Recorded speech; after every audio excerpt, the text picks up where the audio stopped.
चलो, so today we are starting new chapter और chapter का नाम है स्ट्रेट लाइन।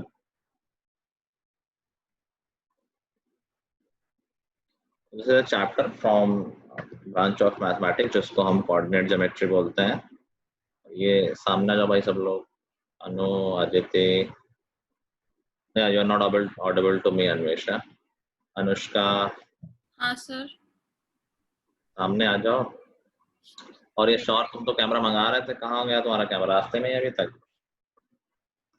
अनुष्का, तुम्हारा भी आए दिन कुछ ना कुछ इशू रहता है, पता नहीं चलता पढ़ रही हो नहीं पढ़ रही हो। मैं भी बीच बीच में किसी दिन रैंडमली तुम लोगों के नोट्स मंगाऊंगा, जो लोग छुप के बैठ जाते हैं और नोट्स वगैरह नहीं बनाते हैं, सो डोंट डू दैट।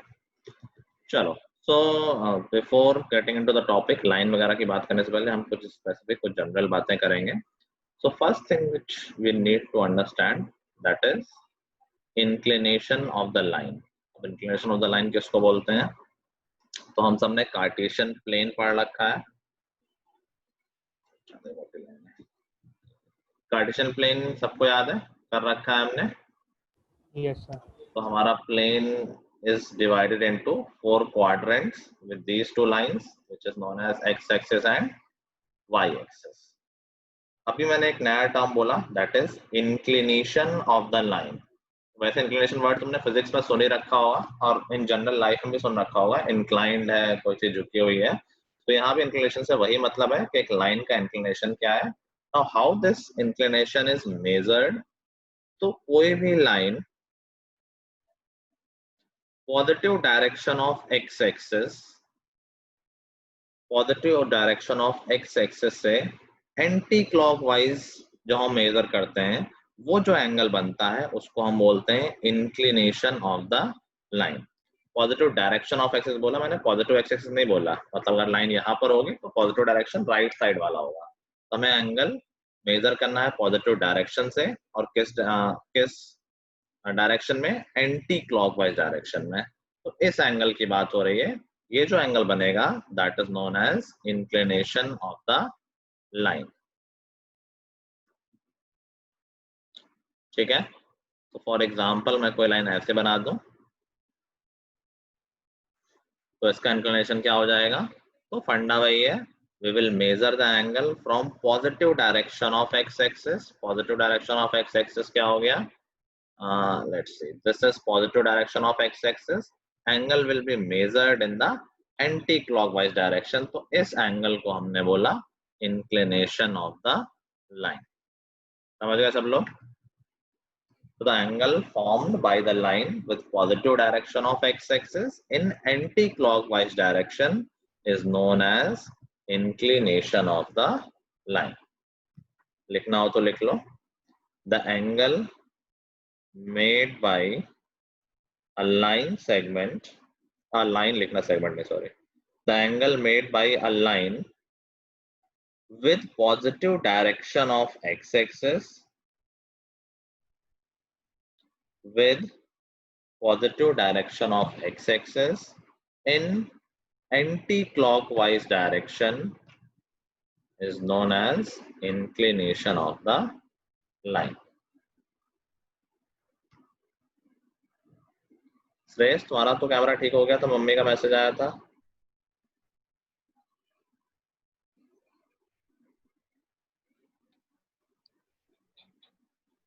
हाँ सर कल से हो जाएगा सर। आज से क्यों नहीं? सर वो थोड़ा माइक बंद, लाइन तो कंप्लीट किया है। ठीक है, सबको समझ में आ गया इंक्लिनेशन ऑफ द लाइन क्या होता है? अब बाई चांस कभी अगर हम क्लॉकवाइज डायरेक्शन में एंगल मेजर करें, याद करो ट्रिग्नोमेट्री में ये हमने एंगल एक्चुअली मेजर किए हुए हैं, बस हमने नाम नहीं लिया था कि एंगल को अगर हम नीचे साइड मेजर कर लें, नीचे का मतलब है अगर क्लॉकवाइज डायरेक्शन में मेजर कर लेंगे तो उसी एंगल को हम नेगेटिव एंगल बोलेंगे।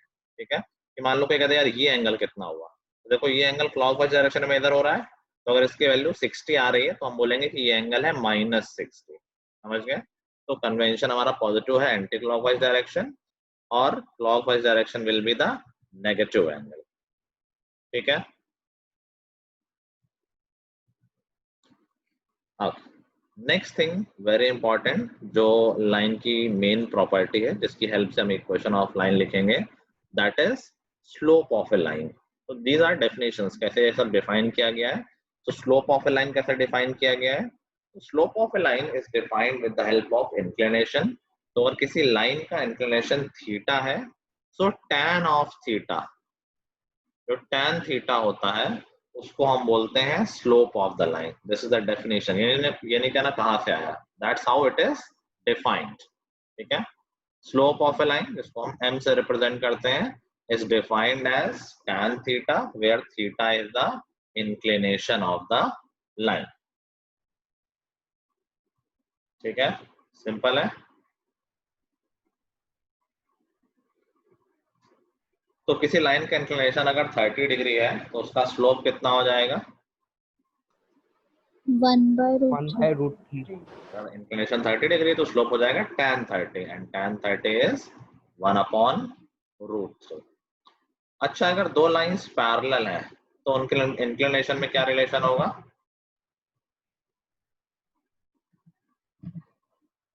अगर दो लाइंस पैरेलल हैं तो उनके इंक्लिनेशन में क्या रिलेशन होगा? दोनों का इंक्लिनेशन मिला के 180 डिग्री होगा। वाह भाई, किसने पढ़ाया भाई तुम्हें? पैरेलल लाइंस की क्या प्रॉपर्टी होती है?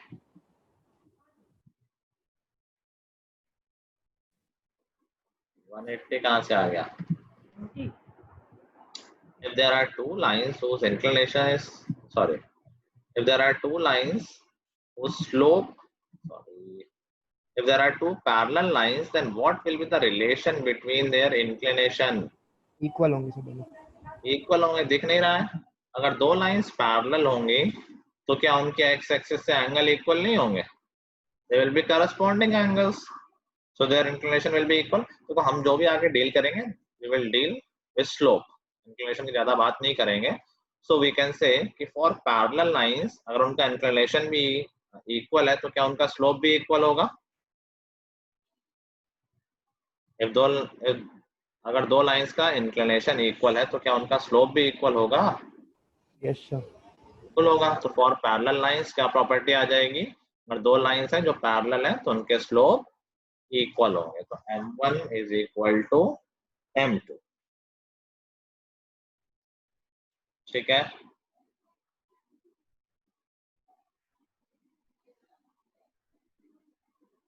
ये सब चीजें बहुत यूज होंगी कि दो लाइंस हैं वो पैरेलल है, कुछ क्वेश्चन पूछेगा तो जैसे ही देखो कि पैरेलल लाइंस है, the first thought that should come in our mind, it should be कि अगर ये लाइंस पैरेलल हैं तो इनके स्लोप इक्वल होंगे। ठीक है, नाउ नेक्स्ट थिंग इज अगर दो लाइन परपेंडिकुलर है, in that case what will be the relation between their slopes?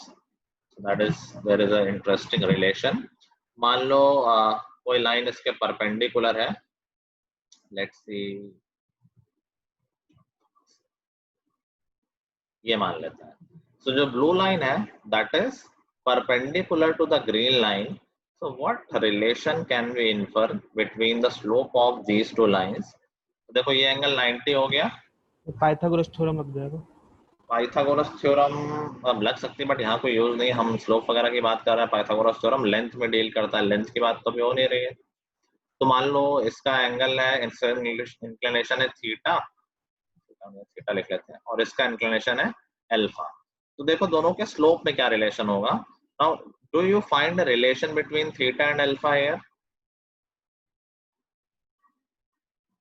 क्या यहाँ पर थीटा और अल्फा में कोई रिलेशन देख सकते हो?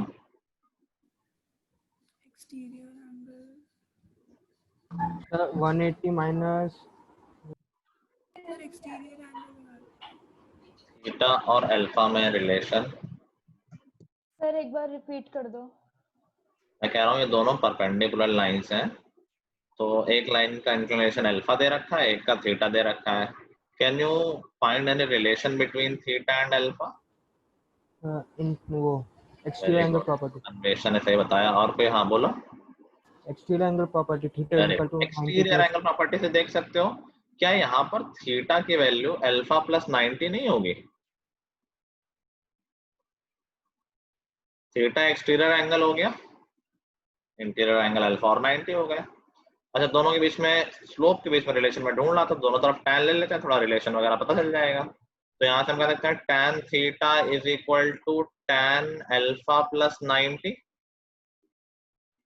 ठीक है, tan अल्फा प्लस 90 क्या होगा? Minus cot alpha. याद है ट्रिग्नोमेट्री कुछ याद है? tan alpha plus 90, tan 90 plus 90 वाले में रेशियो चेंज होता है और साइन क्वाड्रेंट के अकॉर्डिंग। तो tan 90 प्लस अल्फा हो जाएगा माइनस कॉट अल्फा। ठीक है, नाउ tan थीटा को क्या मैं स्लोप ऑफ एक लाइन बोल सकता हूँ? क्या मैं इसको m1 बोल दूं कि भाई ब्लू लाइन का स्लोप को m1 मान लिया, तो उसके स्लोप को m1 लिख दिया, और इसको हम क्या 1 अपॉन tan अल्फा लिख सकते हैं? क्या tan अल्फा दूसरी लाइन का स्लोप हो गया? अगर अल्फा उसका इंक्लिनेशन है तो tan अल्फा उसका स्लोप हो गया। एग्रीड? अगर अल्फा लाइन का इंक्लिनेशन है तो tan अल्फा ही तो स्लोप हो गया, तो 1 अपॉन m2 हो गया, और यहां से क्या रिलेशन आ गया? m1 into m2 is equal to -1. This is the relation sir ये नहीं between समझा हमारे। slopes of two perpendicular lines. Sir ये नहीं आया समझ में क्या हुआ? क्या? ये समझ में नहीं आया sir. tan theta is equal to minus cot alpha के बाद। tan थीटा तो स्लोप ऑफ लाइन ही तो होता है। हाँ सर, उसके बाद m1 is equal to minus वो क्या माइनस वो? m1 is equal to minus 1/2 कैसा है? कॉट अल्फा को 1 अपॉन tan अल्फा लिख सकते हैं। tan अल्फा क्या स्लोप ऑफ लाइन हो गया ना, तो इस लाइन का स्लोप को मैंने tan अल्फा बोल दिया ना, बोल सकते हैं ना? Yes sir. tan अल्फा ही तो स्लोप होगा। Yes sir. मैंने tan थीटा को m1 लिख दिया है। फिर से सुन लो जिनको समझ में नहीं आया, स्लोप कैसे डिफाइन है? जो भी एंगल लाइन बनाती है एक्स एक्सिस से पॉजिटिव डायरेक्शन में, उसी का tan को हम स्लोप बोलते हैं। तो ये दो लाइनें यहाँ पर थी, ब्लू और ग्रीन। मैंने ब्लू लाइन को बोला कि पहले लाइन है, उसका स्लोप को मैंने बोला m1, और जो ग्रीन लाइन है उसको मैंने कहा सेकंड लाइन है, उसका स्लोप है m2। तो अगर ब्लू लाइन का स्लोप m1 है तो क्या वो m1 will be equal to tan theta? ऐसे तो डिफाइन है slope. And m2 will be equal to tan alpha. जो भी एंगल बना रहे हैं एक्स एक्सिस उसका tan ले लो। तो बस मैंने यही उल्टा ही तो रिप्लेस किया, tan थीटा को मैंने m1 बोल दिया और tan अल्फा को m2 बोल दिया। तो यहाँ से दोनों लाइंस के स्लोप के बीच में रिलेशन आ गया कि अगर ये दो लाइनें परपेंडिकुलर हैं तो this will be the relation between their slopes. Product of their slopes will be -1। ठीक है,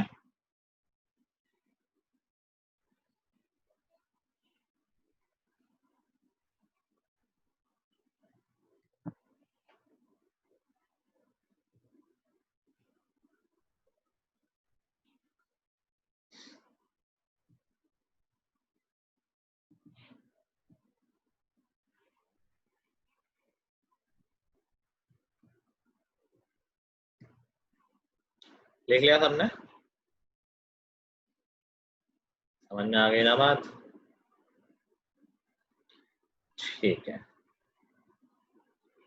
आगे बढ़ते हैं। आदित्य लिख रहे हो क्या कुछ? बता दिया करो भाई। हो गया सर। ओके,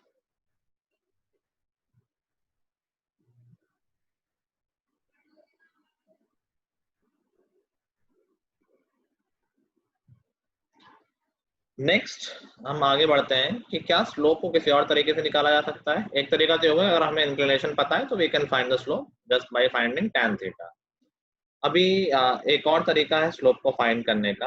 लेट्स सी कि अगर किसी लाइन में हमें दो पॉइंट्स नोन है, ये दो पॉइंट है जो इस लाइन में लाई करते हैं, in that case also we can find the slope of line. Let's see how. ये हमारा कोऑर्डिनेट प्लेन हो गया और ये हमारी कोई लाइन है। इस बार हमें इसका एंगल नहीं पता है, एक्सिस से एंगल क्या बना रहे हैं, so of course we can not find the slope with that method, tan theta वाले मेथड से। लेकिन हमें ये पता है कि ये जो लाइन है ये इन दोनों पॉइंट से जा रही है। मैं इनका नाम रख देता हूँ, x1, y1 और x2, y2। ठीक है, नाउ अगर ये एंगल थीटा है तो स्लोप tan थीटा हो जाएगा। थीटा में पता नहीं है, so we can not find the theta slope like that. लेकिन अगर हम यहां से परपेंडिकुलर ड्रॉप कर दें और यहां से परपेंडिकुलर ड्रॉप कर दें ऐसे, तो बताओ क्या ये एंगल भी थीटा हो जाएगा, करस्पॉन्डिंग एंगल? Yes sir. अच्छा ये बताओ क्या तुम लोग ये लेंथ ऑफ दिस लाइन निकाल सकते हो? This is A B, let's suppose this is C. क्या हम BC की लेंथ निकाल सकते हैं? What will be the yes, length of BC?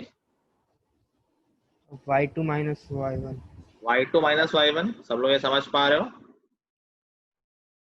भाई BC तो वर्टिकल डिस्टेंस ही है, तो ऊपर वाले का y कोऑर्डिनेट माइनस नीचे वाले का y कोऑर्डिनेट। मैं एग्जांपल लिख देता हूँ, मान लो ये पॉइंट है 2,3 और ये पॉइंट है 7,8, तो क्या ये डिस्टेंस 5 नहीं होगी? भाई यहाँ से पूरा 8 है, यहाँ तक 3 है, तो बीच की लेंथ कितनी हो जाएगी? 8 - 3 5 ही तो हो जाएगी। ठीक है, तो यहाँ BC की लेंथ y2 - y1 आ जाएगी, और AC की लेंथ क्या आ जाएगी? Horizontal distance between these two points x2 minus x2 - x1 हो जाएगी। क्या ट्रायंगल के अंदर हम tan थीटा निकाल सकते हैं? tan थीटा क्या हो जाएगा?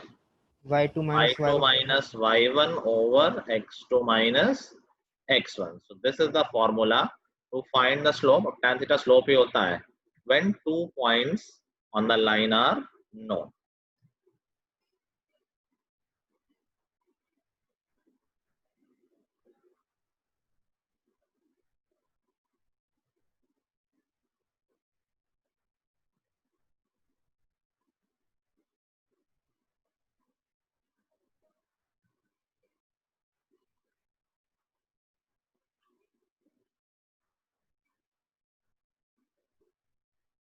तो कोई चैप्टर बेस्ड है टोटली अंडरस्टैंडिंग पे।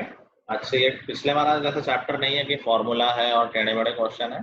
समझ में आ जाएगा तो सारे क्वेश्चन कर लोगे, नहीं आएगा तो फिर एक भी क्वेश्चन नहीं आएगा। ठीक है, तो बहुत समझते हुए चलना, और सब कुछ इसमें अंडरस्टैंडिंग बेस्ड है। अभी तक कोई किसी को इशू तो नहीं आ रहा है? ठीक है ना? ओके, चलो एक दो क्वेश्चन कर लेते हैं। Find the slope of line, find the slope of line passing through the points, passing through the points 2,3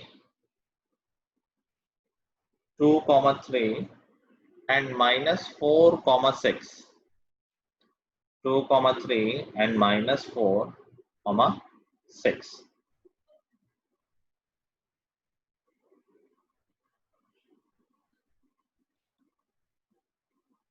कोई अगर बोले कि हमें y1 - y2 और x1 - x2 कर दूं तो भी कोई दिक्कत नहीं, ऑर्डर चेंज करने में कोई फर्क नहीं पड़ेगा। किसी भी पॉइंट को x1 y1 मान सकते हैं, किसी को भी x2 y2 मान सकते हैं।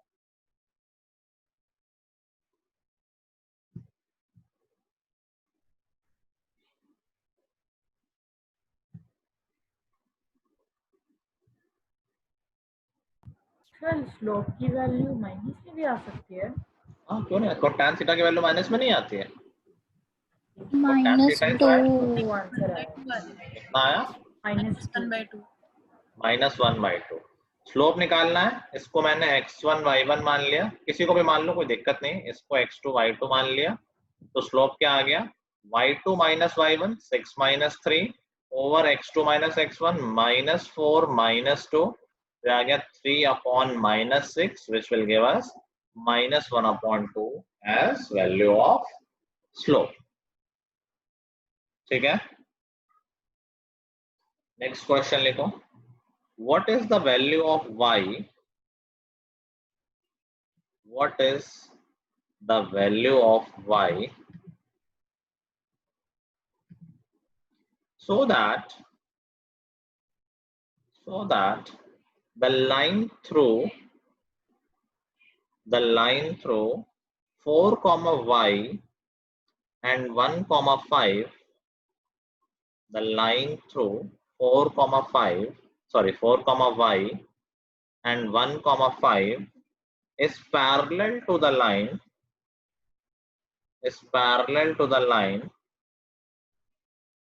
passing through passing through -3, 4 and 0, 5.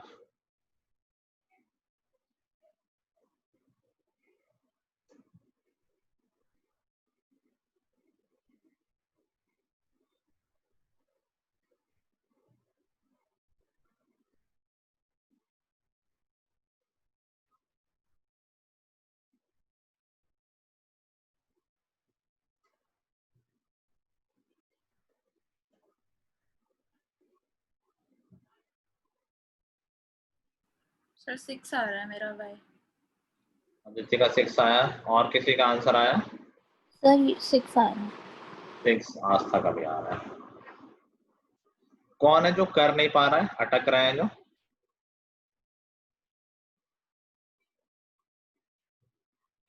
आ, 6 दोनों का बन है, ठीक है। जो लोग अटक रहे हैं वो लोग, अनुष्का तुम्हारा आया? हाँ सर आगे। कोई अटक रहा है? संकल्प, श्रेष्ठ, अर्पिता? सर एक बार करते नो हैं। सर। क्या नो?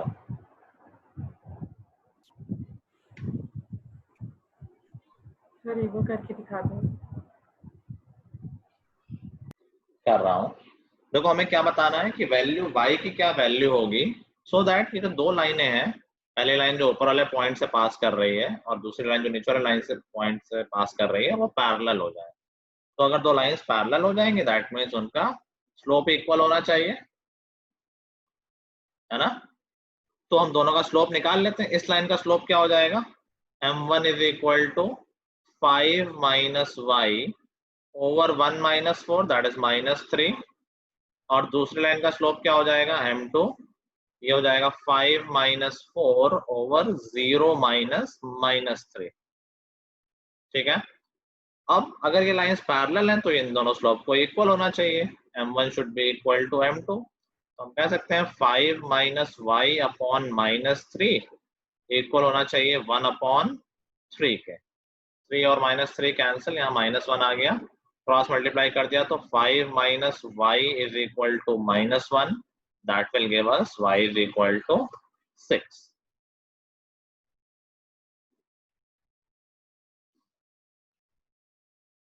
सर आपने जो फिर m1 into m2 is equal to -1 लिखा है तो वो यूज नहीं कर।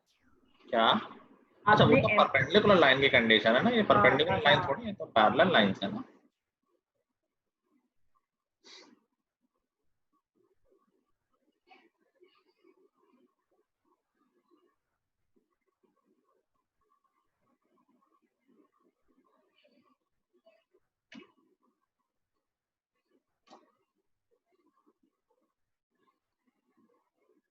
कर लिया सबने?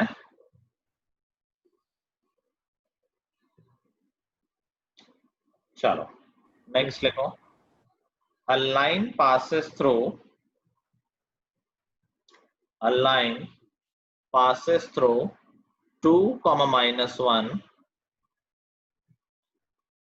and 1, -5। A line, नाम उसका बोल दे रहा है L1। A line L1 passes through 2, -1 and 1, -5। Another line L2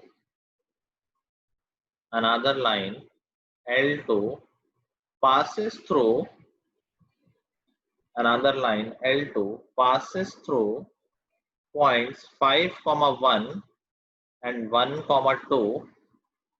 Another line L2 passes through points 5, 1 and 1, 2. Check if the two lines are parallel or perpendicular or none of it. Sure दो lines हैं जो पास कर रही हैं इन point से, मैंने सामने लिख दिया है। हमें चेक करना है if these lines are parallel और परपेंडिकुलर और नथिंग, कि दोनों ही नहीं है। जो क्या चैप्टर अभी 11th में तो इम्पोर्टेंट है, आगे भी के लिए भी बहुत इम्पोर्टेंट है, कॉम्पिटिटिव एग्जाम्स के लिए भी इम्पोर्टेंट है, क्योंकि जहां जहां लाइन की बात आएगी वहां वहां हमें एक क्वेश्चन लिखनी पड़ेगी जो हम आगे सीखेंगे। ठीक है, तो बहुत अच्छे से करना है इस चैप्टर को, not only for class 11, class 12 में भी चैप्टर काम आएगा।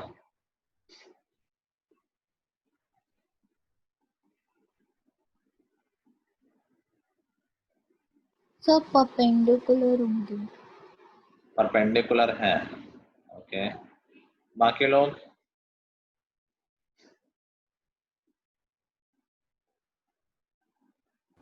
सब परपेंडिकुलर। संकल्प भी कह रहा है परपेंडिकुलर है। तो दो लाइंस क्या है, इनके बीच में क्या रिलेशन है? That can be found using slope वाली थिंग। तो स्लोप निकालते हैं। पहली लाइन का स्लोप देखो क्या आ जाएगा, m1 इज इक्वल टू, मैं डायरेक्ट लिख रहा हूँ y2 माइनस, चलो मैं करके भी दिखाता हूँ, y2 माइनस y1। कोई ये मत सोचना कि बाद वाले को एक्स्ट्रा y2 लेना, किसी ने अगर पहले वाले को एक्स्ट्रा y2 ले लिया कोई दिक्कत नहीं, जहां से तुम्हें अच्छा लगे वहां से ले लो। मैं बाद वाले से ले रहा हूँ, तो -5 minus -1 upon x2 minus x1 1 minus 2, तो ये आ जाएगा -4 अपॉन -1, 4 आ जाएगा पहली लाइन का स्लोप। सेकेंड लाइन का स्लोप देखेंगे तो वो आ जाएगा 2 माइनस 1 1 अपॉन 1 माइनस 5 -4, तो आ जाएगा -1/4। वी कैन इजिली ऑब्जर्व कि m1 इंटू m2 की वैल्यू -1 आ जाएगी।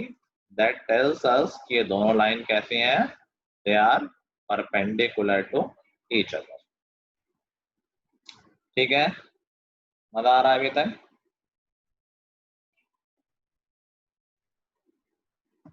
ठीक है ना, सबको समझ में आ रहा है? ठीक है।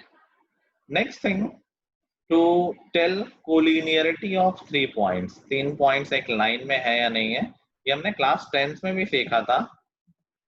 हाँ भाई इजी है, ये हमने क्लास 10 में भी सीखा था अगर तुम्हें याद हो।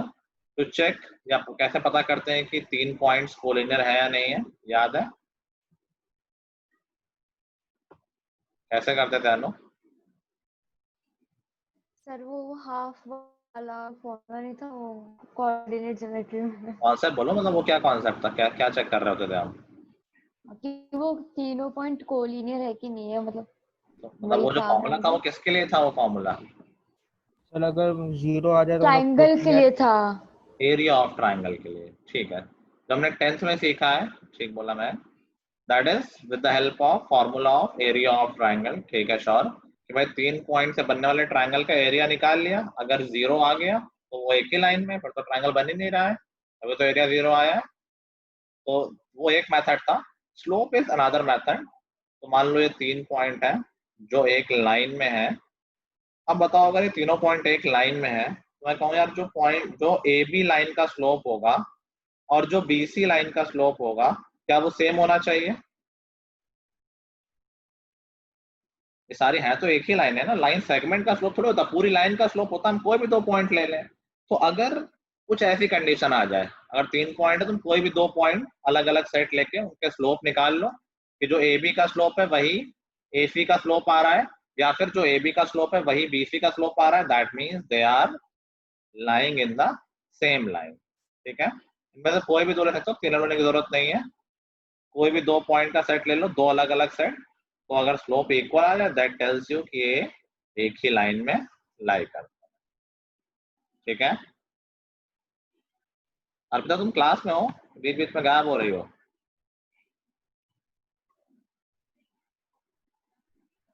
सर हूँ। अच्छा अच्छा ठीक है।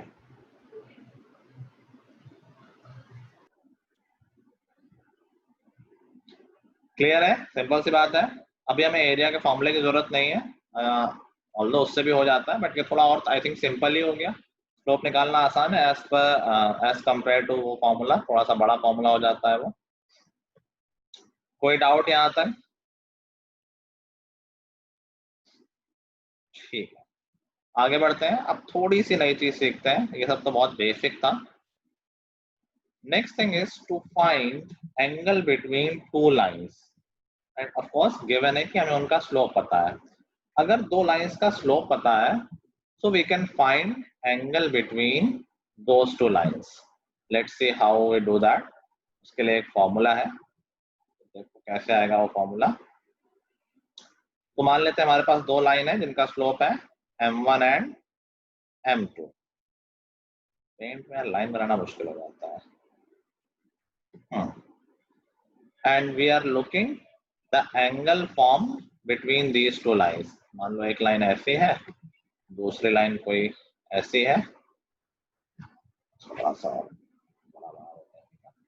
ऐसा कुछ। अच्छा, हमारे लिए इंपॉर्टेंट एंगल्स कौन से हो गए? एक तो जो इन दोनों के बीच का एंगल बन रहा है वो इंपॉर्टेंट है, that's what we are looking for. Angle between these two lines, मान लेते हैं थीटा है, और ये मान लेते हैं अल्फा है, जिससे हमें पहले लाइन का स्लोप मिल जाएगा, और ये मान लेते हैं बीटा है, जिससे हमें दूसरी लाइन का स्लोप मिल जाएगा। नाउ सी, अल्फा, बीटा और थीटा में कोई रिलेशन बता सकते हो तुम लोग? Any relation between alpha, beta and theta? ये सेकंड लाइन है वो परपेंडिकुलर जा रही है। नहीं, ये तो जनरल है, कोई भी एंगल हो सकता है। थीटा एंगल बोला ना। अच्छा, okay okay, sure, thank you. Sir alpha और थीटा का सम बीटा होगा। अल्फा और थीटा का सम बेटा, बिल्कुल सही बोला भाई। ये एंगल भी तो थीटा होगा वर्टिकली अपोजिट से, फिर एक्सटीरियर एंगल प्रॉपर्टी। तो क्या हम बोल सकते हैं कि alpha plus theta is equal to beta, है ना? अच्छा, हमें स्लोप पता है, एंगल नहीं पता है। तो अगर ये अल्फा है तो हम बोल सकते हैं जो पहली लाइन है, ग्रीन लाइन है, उसका स्लोप हो गया tan अल्फा, और जो ऑरेंज लाइन है उसका स्लोप कितना हो जाएगा? क्या होगा इसका स्लोप?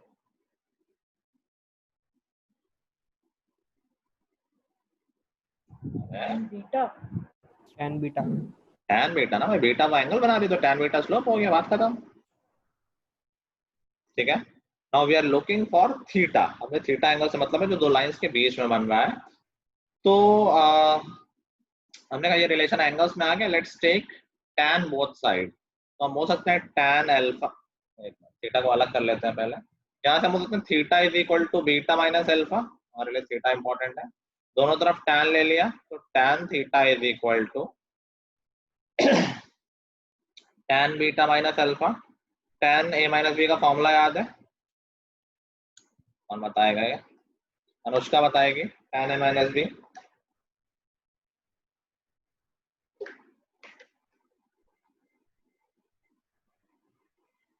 नहीं याद आ रहा। नहीं याद? तुम क्या कर रही हो? I'm not liking this attitude. और कौन है? चलो माइका तुम बताओ।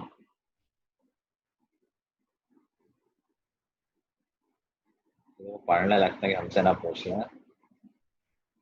क्यों नहीं याद है भाई? ये तो बहुत प्रोमिनेंट फॉर्मूले, बहुत यूज हुए हैं यार, सब क्या चाह रहे हो? हाँ श्योर, तुम्हारा ठीक है। नहीं, तुम्हारा ठीक नहीं है, श्योर गलत बताया। अनु, उल्टा बताया तुमने श्योर। क्या पढ़ाई हो रही है? तुम्हें लग रहा है कि 11th तो निकल ही जाएगा, कोरोना में कुछ ना कुछ बहाना मिल ही जाएगा, 12th में पढ़ेंगे आप। Sir tan a minus tan b upon 1 plus tan a tan b। इतना कोई डिफिकल्ट फॉर्मूला भी नहीं है यार। tan a माइनस बी क्या होता है? tan a tan beta minus tan b tan alpha upon 1 plus tan a tan b। ठीक है, श्योर ने tan alpha plus beta tan a plus b का फॉर्मूला लिख दिया था। अभी हमें पता है कि यार tan बीटा का मतलब यहाँ पर क्या है, m2 लिख सकते हैं, tan अल्फा की वैल्यू m1 लिख सकते हैं, अपॉन 1 प्लस m1 m2।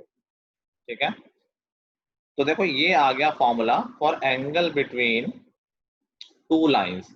ना अभी रुक जाओ, एक बात समझो कि फॉर्मूला अगर हमें स्लोप पता है तो we can find angle between these two lines.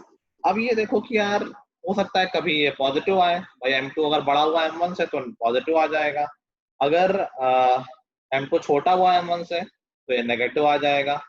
तो ये दो वैल्यूज क्यों आ सकती हैं, कैसे आ सकती हैं? या फिर अगर मैं कहता कि यार मैंने किसी ने इसको m2 मान लिया होता, किसी ने इसको m1 मान लिया होता, तो उसका आंसर उल्टा आ रहा होता, m1 माइनस m2 आ रहा होता, है ना? तो देखो हमेशा दो पॉसिबिलिटी हैं। दो पॉसिबिलिटी कैसे हैं? जब दो लाइन इंटरसेक्ट करते हैं तो उनके बीच में एक एंगल बनता है, दो एंगल बनते हैं। दो एंगल। हमेशा दो एंगल बनेंगे उनके बीच में।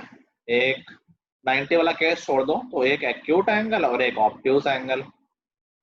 जैसे ये थीटा एक्यूट है, ये बड़ा वाला एंगल ये ऑब्ट्यूज हो जाएगा, और हमें फॉर्मूला मिला है tan थीटा का। तो अगर एक्यूट एंगल का tan थीटा लेंगे तो क्या वो पॉजिटिव आएगा या नेगेटिव आएगा? पॉजिटिव। और फर्स्ट क्वाड्रेंट है, पॉजिटिव ही आएगा।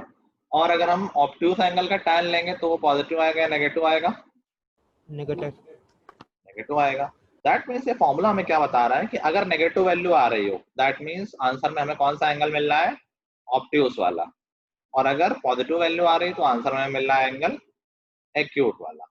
ठीक है, नाउ टू रिमूव दिस कि यार कब पॉजिटिव कब नेगेटिव, हमने कहा ये काम ही खत्म करते हैं, ऐसा करते हैं मॉड लगा देते हैं, तो हमेशा पॉजिटिव आंसर आएगा और ये फॉर्मूला हमेशा किसके लिए बन गया, एक्यूट एंगल के लिए। तो हमने कहा हमने फॉर्मूला बनाया है to find the acute angle between two lines, और उस फॉर्मूले को हमने कैसे लिख दिया है, tan theta is equal to, देखने में अच्छा m1 माइनस m2 लगता है, कोई फर्क नहीं है, तो किसी भी ऑर्डर में लिख सकते हो, क्योंकि ओवरऑल तो मॉड लगना है, mod of m1 minus m2 over 1 plus m1 m2, this formula gives you acute angle between two lines। समझ गए बात को?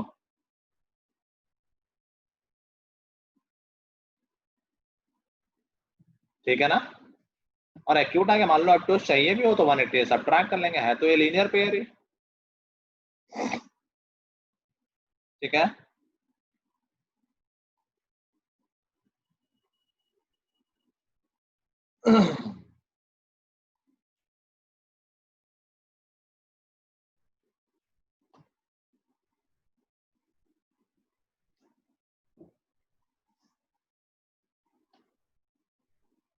सर ये डेरिवेशन में पूछ रहा है कैसे ये निकला? नहीं नहीं डेरिवेशन नहीं आएगी, सिर्फ फॉर्मूला कर लो, डेरिवेशन तो समझाने के लिए है।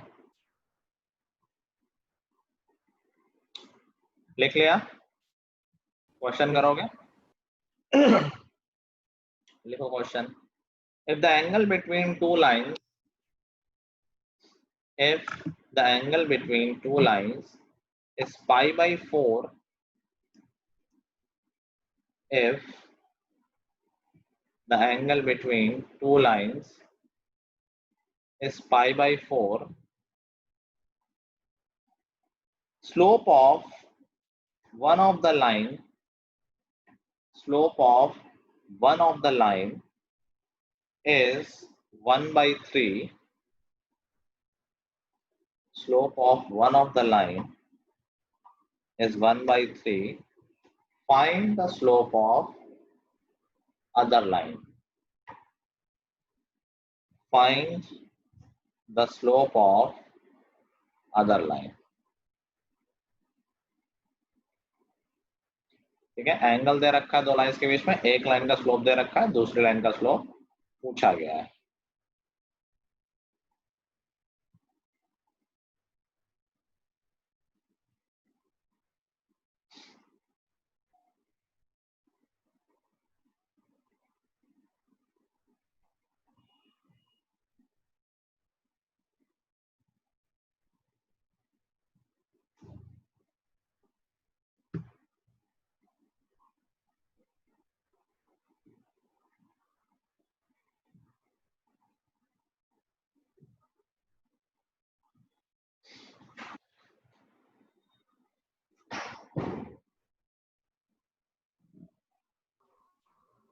इस क्वेश्चन में हमने फॉर्मूला लगा दिया पहले, एंगल बिटवीन टू लाइंस का, tan theta is equal to mod of m1 minus m2 और 1 प्लस m1 m2। तो एक स्लोप हमें दे रखा है 1 by 3, मैंने m2 को ले लिया, इसको भी ले लो सेम आंसर आएगा, and theta is given as pi by 4, तो tan थीटा 1 हो गया।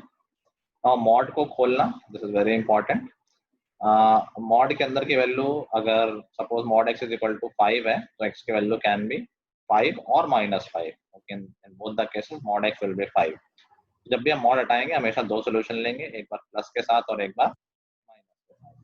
तो यहाँ पर हम mod of 3m1 minus 1 over 3 plus m1 है, तो मॉड हटाएंगे तो एक बार लेंगे कि इसकी वैल्यू इज इक्वल टू +1 हो सकती है, तो यहाँ पर हमने +1 करके लिया है सोल्यूशन और इसको सिंप्लीफाई किया है, तो m1 की वैल्यू 2 आ गई है। सिमिलरली हम दूसरा सोल्यूशन भी लेंगे जहाँ हम मॉड के अंदर की क्वांटिटी को -1 लेंगे, एंड इन दैट केस दूसरी वैल्यू आ गई है m1 की, that is -1/2। So there are two such lines which are possible making angle of π/4 with the given line. और ये ऐसा क्यों हो रहा है, you can understand that geometrically also.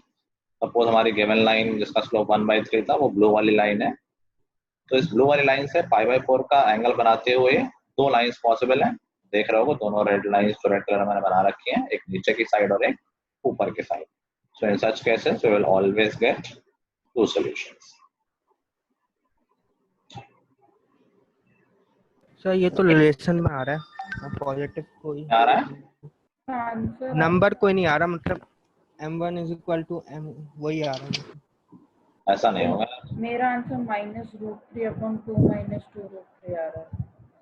अच्छा, सर मेरा तो एक √3 आ रहा है और एक -1/√3. एक √3 और एक -1/√3. -1/√3. आई थिंक आज तक आंसर सही हो सकता है. Let's see. कह रहा है कि दो लाइंस हैं, उनका स्लोप एक दूसरे का रेसिप्रोकल है. तो मैं एक के स्लोप को m मान लेता हूँ, दूसरे का स्लोप 1/m ले लेता हूँ, चल जाएगा ये. और उनके बीच का एंगल 30 दे रखा है. तो tan 30 क्या हो जाएगा? tan थीटा होता है mod of m1 minus m2 m minus 1/m over 1 plus m1 into m2 m into 1/m. tan 30 1/√3 हो गया. यहाँ से हो गया mod ऑफ, अच्छा यहाँ मैं एलसीएम ले लेता हूँ, तो m स्क्वायर -1/m. यहाँ पर m और m कैंसिल होकर 2 हो गया, तो 2m हो गया बेसिकली नीचे.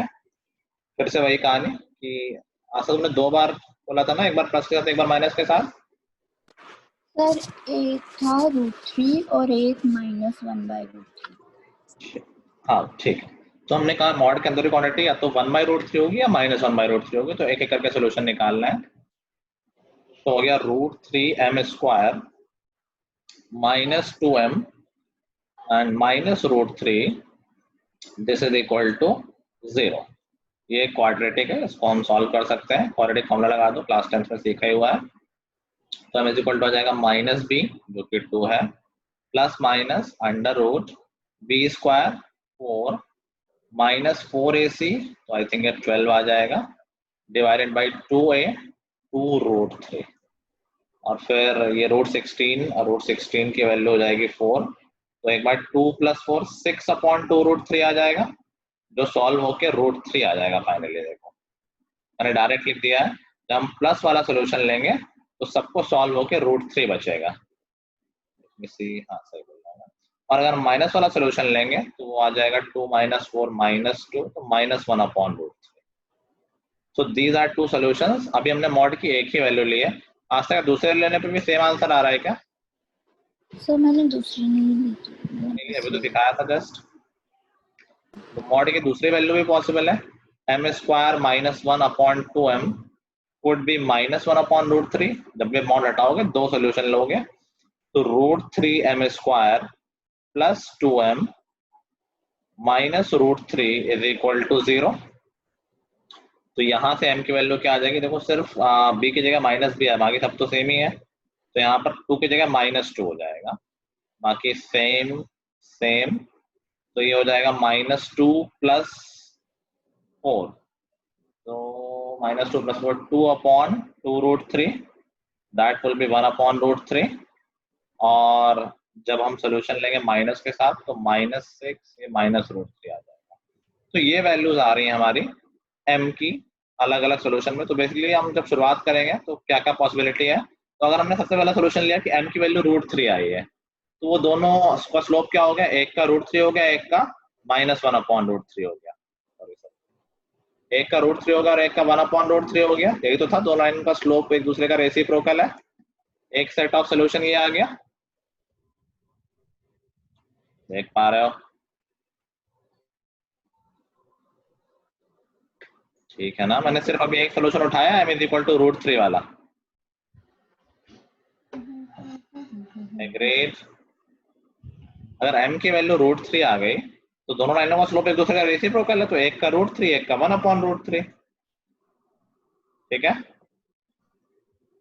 सोल्यूशन नंबर 2 उठाते हैं कि अगर m की वैल्यू -1/√3 होती तो क्या पेयर बनते? तो एक लाइन का स्लोप होता -1/√3 और एक लाइन का स्लोप होता है इसका रेसिप्रोकल -√3.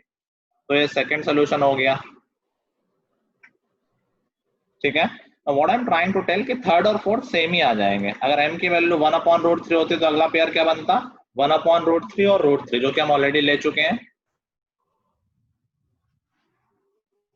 अगर m की वैल्यू -√3 लेंगे तो अगला पेयर क्या बनेगा, -√3 और -1/√3, जो कि हम ऑलरेडी ले चुके हैं। So these are only two solutions कि m की वैल्यू क्या हो सकती है, या तो √3 हो सकती है या -√3 हो सकती है।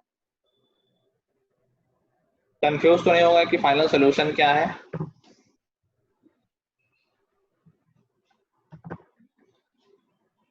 इंपॉर्टेंट चीज लास्ट में फिर से सुन लो, जब हमने सॉल्व किया इसको तो क्वाड्रेटिक भी थी और मॉड भी था, इस चक्कर में हमारे पास 4 सॉल्यूशन आए, ठीक है। बट एक्चुअली में वो 4 सॉल्यूशन 4 ना होके 2 ही सॉल्यूशन है। 4 सॉल्यूशन हमारे पास क्या क्या है, √3, -√3, 1/√3 और -1/√3। These are 4 possible values of m, ठीक है। लेकिन एक्चुअली में ये 4 ना होके 2 वैल्यूज हैं। 2 वैल्यूज कैसे हैं, क्योंकि हमारे 2 अननोन है, 2 लाइंस जिनकी बात हो रही है वो एक दूसरे के रेसिप्रोकल है ना, तो हमने कहा √3 पॉसिबल है आंसर और 1/√3 पॉसिबल है। ये तो सेम ही आंसर है एक्चुअली में। अगर एक को √3 लोगे एक लाइन को, दूसरी लाइन अपने आप 1/√3 हो जाएगी, और अगर एक को 1/√3 लोगे तो दूसरी लाइन अपने आप 1/√3 हो जाएगी।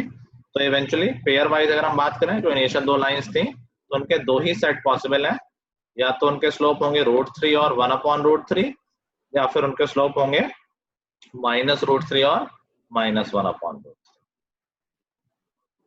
ठीक है। Yes sir. यस। नोट कर लो।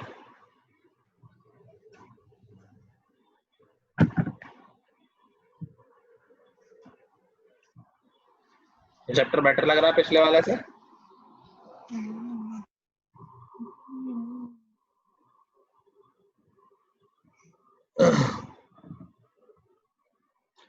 ओके,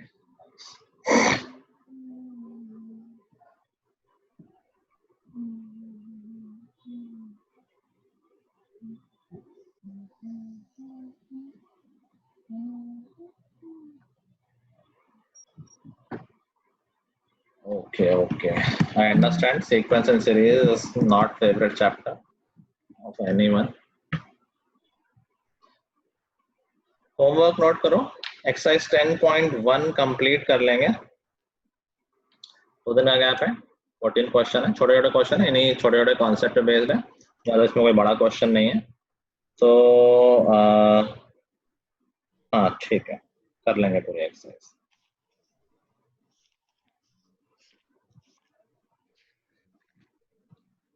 पेपर है लेकिन अब क्या करें, इसमें पढ़ाऊँ ना क्या मैं, प्रैक्टिस कैसे होगी? सर लगातार पेपर है। ज़्यादा टाइम नहीं लगेगा इसमें, मतलब मुश्किल से ½ एन आवर, मुश्किल, ठीक है।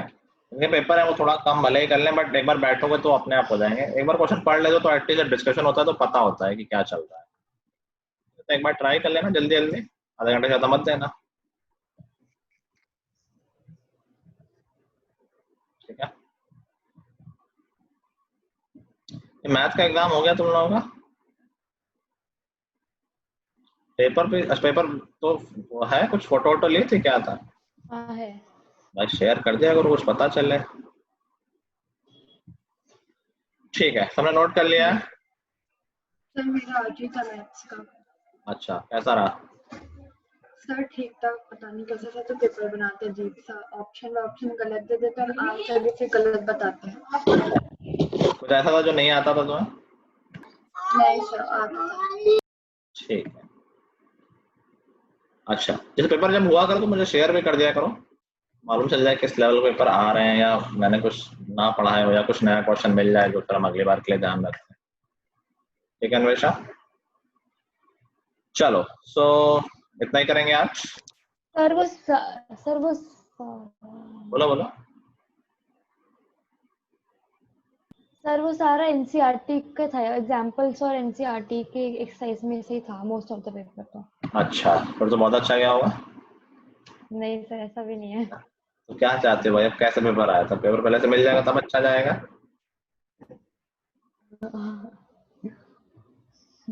चलो ठीक है, अच्छा। Good bye everyone. Okay Anvesha, have a good night. Thank you sir.